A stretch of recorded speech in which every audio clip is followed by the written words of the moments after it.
জর্ডানের বিপক্ষে Messi খেললেন 30 minute. পুরো ম্যাচের যেন সিনারিটা পাল্টে দিলেন, পুরো ম্যাচের যেন মেসিময় করে রাখলেন।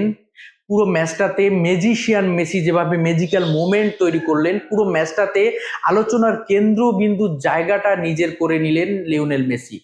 ইতিহাস, রেকর্ড সবকিছুই যেন মেসি মাঠে নামলেই তৈরি হয়। জাদুকর মেসি, ফুটবলের মহাতারকা মেসি, সেটাই তিনি প্রমাণ করলেন।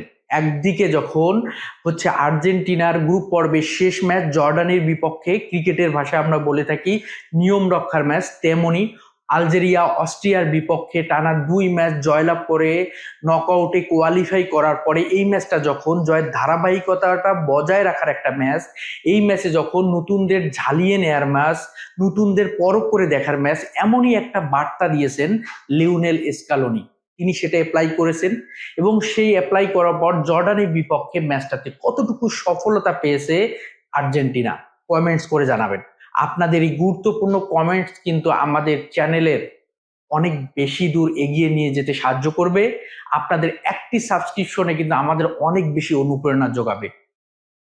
এবং এখানে যদি আমরা দেখি, শুরু থেকেই অস্ট্রিয়ার বিপক্ষে যে একাদশটা নিয়ে মাঠে নেমেছিল আর্জেন্টিনা, সেই একাদশ থেকে 9 জনকে সাইড বেঞ্চে বসিয়ে রেখেছেন লিওনেল স্কালোনি। তো সেই জর্ডানের বিপক্ষে প্রথম থেকে আক্রমণাত্মক ফুটবল খেললো আর্জেন্টিনা।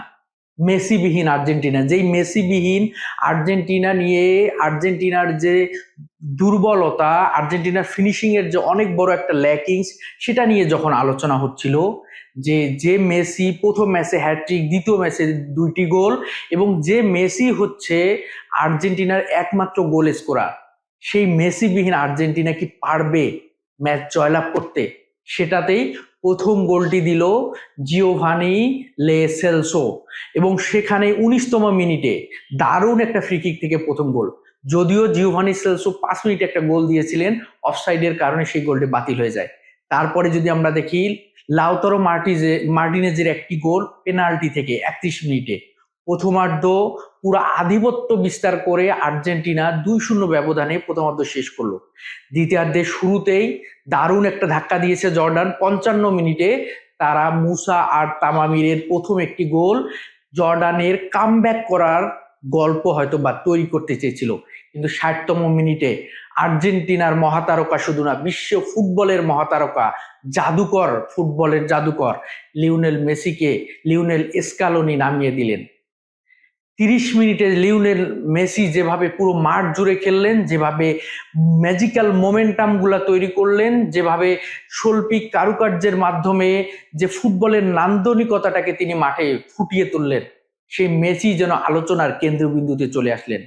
এবং 80তম মিনিটে দুর্দান্ত এই ফ্রি কিক গোলের মাধ্যমেই মেসি অনন্য এক রেকর্ড গড়লেন।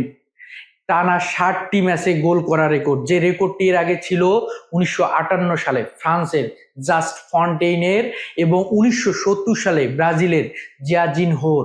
যৌথভাবে তাদের টানা 6 ম্যাচে গোল করা রেকর্ড ছিল।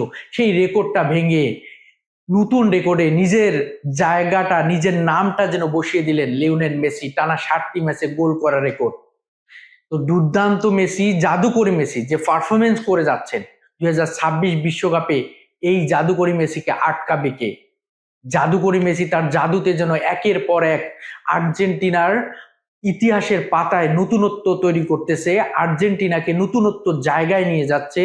লিওনেল মেসির জাদুকরী পারফরমেন্সে মেসিকে যেন অনন্য এক জায়গায় মেসি তার নিজের অবস্থানটা তৈরি করতেছে। এবং টানা 9টা ম্যাচে অপরাজিত আর্জেন্টিনা, কোনো ম্যাচ এখন পর্যন্ত তারা হারেনি। ইতিহাস, রেকর্ড সবকিছুই যেন আর্জেন্টিনা আর মেসিময়। তো নকআউট পর্বে আর্জেন্টিনা মুখোমুখি হবে কেপ ভার্দের, এবং আর্জেন্টিনার জন্য শুভকামনা, শুভকামনা LM10 এর জন্য।